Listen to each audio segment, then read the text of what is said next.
I was so excited to go fishing. I grabbed my rods and reels, got my tackle box, put all that stuff in the truck gently but as quickly as I could, closed the tailgate, happened to see my watch. Dang it. No way I could go fishing. So, much slower, I got my tackle box out, got my rods and reels out, didn't even close the tailgate, and walked slow and sad back into the house. Well, I'm disappointed that I couldn't go fishing with Jason. I wanted to make it work, I just couldn't make it work. I wanted to go, but you gotta do what you gotta do. So instead of being able to fish with him, I'm just gonna go ahead and try my luck here at Utah Lake, see how that goes. While I'm at it, I think I'll interject with some of my thoughts, questions, observations, the kinds of things that I would say if I were asked if I was there with Jason. I'm gonna put those in. We'll watch Jason's footage and we'll put in my questions and comments as we go along. So I'll try my luck here. He'll try his luck there. We'll see how it goes. Hey, Steve. Hi, Jason. Say, what time is it? It's 5 o'clock on a Saturday afternoon. I'm going to a place that I fished a year ago and caught a huge largemouth bass. I caught a 6.1 pound largemouth bass. Oh man, I wonder if that was the best thing you could have done, or maybe it was the worst thing you could have done. I don't know, maybe you could help us out with that. Which is one of the best and worst things that could have happened to me, because now I keep hitting this spot waiting for it to warm up. You know, I don't know. It might be a good idea to try again. Today is the very definition of a bad idea. I only have a couple hours of daylight. It's going to take me an hour to get there. I got the pontoon, I don't know if you can see it there, tacoed in the back. You know, I just don't like tacos. You hold them and you gotta tip your head and the stuff all falls out. It just, oh, I thought I was getting a bite for a second. Just, the tacos are so messy. You know what's really good? I like a nice quesadilla. It's maybe not a taco. It's like more like a quesadilla that. Now that's what I'm talking about. You know, sometimes when you go fishing, you got quite a little drive to go. It could be an hour, 2 hours, sometimes 3, 4 hours. What kinds of things do you think about when you're just driving along? I just realized I forgot to tell my wife that I was going fishing. Just got a call from her. Are there any other issues that you got on your mind? The other issue is that the wind is going hard. Yeah, wind blows. What else? What else is on your mind? I got thinking a lot about Winco, or just grocery stores in general. If I was a grocery store, which one would I be? I don't know if I know I'm definitely not like a Super Target, not a Harmon's. I wish. Love Harmon's to death. I don't know, maybe I'm Lee's Marketplace. I hope I'm not Walmart. You know, sometimes people will ask a guy, hey, what are you thinking about? And then the guy will be honest, say something like, you know, I'm thinking about, if I was a grocery store, which store would I be? And then the person who asked doesn't really believe it, thinks, oh no, he's lying. Well, the fact is, I can't speak for all guys, but I know I don't have much going up here. And when I say what I'm thinking, that's what I'm thinking. There's just not much there, I guess. I'm like 20 miles away and the wind's going hard. You can have these sprinklers going out in the hay fields. They're just like blowing water everywhere. Every flagpole I go by is just like pegged. You know, what you say brings up an interesting question, at least in my mind. I wonder how Idaho stacks up when it comes to displaying and flying the stars and stripes. By the way, Idaho was pretty good for running the American flag. I'd say they have like a high flagpole per capita. So good on you, Idaho. Being here in Utah, I don't think we're doing quite as good flying the flag like they are in Idaho. I sure would like to see Old Glory blowing in the wind.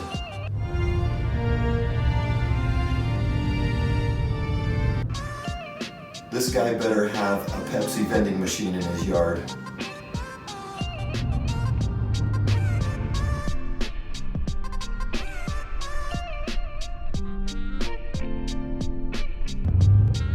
All right, I am here and things are looking up. You know, I was wondering if you would, the last time you were here, was it last year? Maybe you could tell us a little bit about how it was last year. Last year, this sucker was so low. I had like a 10-mile hike to the water. 10 miles seems like that might be a bit of an exaggeration. It'd take a long time to walk 10 miles, that's for sure. So I got this little, it's an 1.5 inch tube jig on. It's not doing any good at all. I haven't even got a bite. I thought I got a bite a while ago, but it's not doing very good. So I'm not doing well. Of course, you're about to fish. I wonder if you would quantify for us the likelihood, or what you think the likelihood is that you're gonna catch a fish up there today. On a scale of 0 to 10, as far as my confidence in catching a fish today, I'm gonna go with about a -4. So I'm not like a stats guru or even really a mathematician of any sort, but it just kind of feels like when you give a scale from 0 to 10, like maybe -4 is outside the relevant range. I mean, what do I know?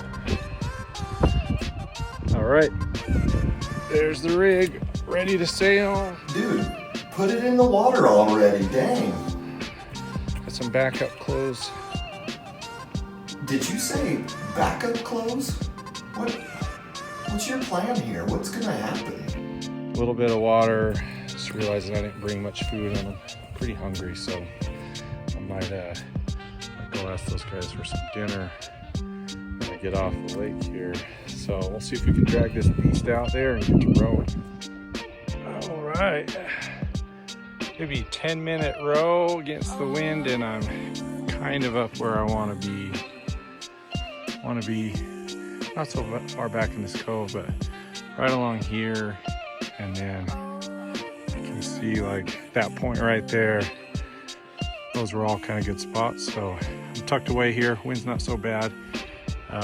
Definitely much better experience than 2 weeks ago getting blown around. So we'll just creep over there and see how it goes. Catch a fish already. This is not exactly fishing related. I don't know if you can hear it in the background, but there's a older gentleman out here kind of mowing down the prairie grass on his property.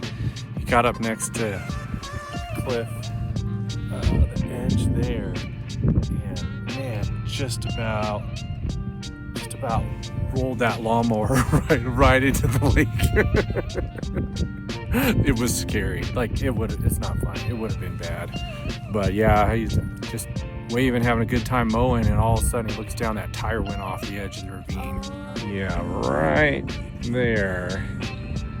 That's about where he went off, which would not have been fun for me either. I would have to get over there in a hurry. That was a really nice story about a guy who almost drove into the water. Can we see a fish now, though? Just when I was losing faith in this guy, my complaint was maybe not enough vibration. I've had good luck out here with noisier, chatterbait, spinnerbait, the crankbaits with the rattle, etc. Dude, that bait, it's a good looking bait. bet it has good action in the water. I wondered, maybe you could share a few more details about that. You know, what's it called, what color is it, that sort of thing. Oh, and if you could share those details from the comfort of your own home, that would be nice too. The 4-inch Kitech swim bait in Sungill, that was the color. Hey, all right, thanks for those details. I'm gonna run right out and buy a couple of packs. So anyway, I was like, literally last cast on this guy, chucked him out right over there, and just got things a lot slower. You know, slowed down probably to the right speed. I got this tuna fish. Check him out. That is big. I can barely hold him up. So he's going back in the water, and things are looking up. I was wrong. I thought this would be a 0.0 fish day, but it's now exactly a 1 fish day. All right, there's a good fish, and you're doing better than me. You got 1, I got 0. Not going so well for me, but nice job. Admire. Oh, come on. Get this guy up. Admire his, this guy's commitment. Let's take a little video and see if you can see that, man. I mean, that is so far down there. You gotta see that, man. I mean, that is so far down there. You gotta, I hope I caught that on video. I mean, I've never hooked a bass that deep with that big of a swim bait. So I'm gonna put on some scuba gear, dive into this guy, see if I can get that bait out. Switch back to the swim bait after like 40 minutes without it. Hooked up right away. So that makes me mad. I guess guys are gonna do what they're gonna do. So hopefully, now that I've seen the light, I can repent a little bit. We'll hit the swim bait through the sticks on the way back. All right, if we're keeping score at home, and I think we are, that makes 3 fish for you and 0. Oh, whoa! Oh, I'm getting a bite. Hold on. Oh, look at that! Woo! I got one right here. That is a nice catch. That's usually the kind of fish that I try to, kind of bait I use to try to catch the fish you're catching.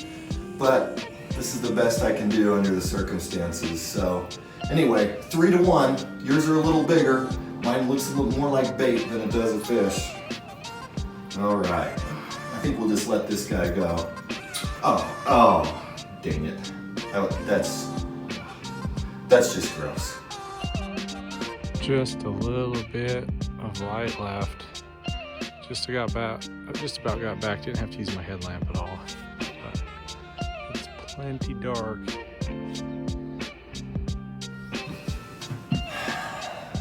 And so the sun sets on another successful fishing trip. Enjoy that burger.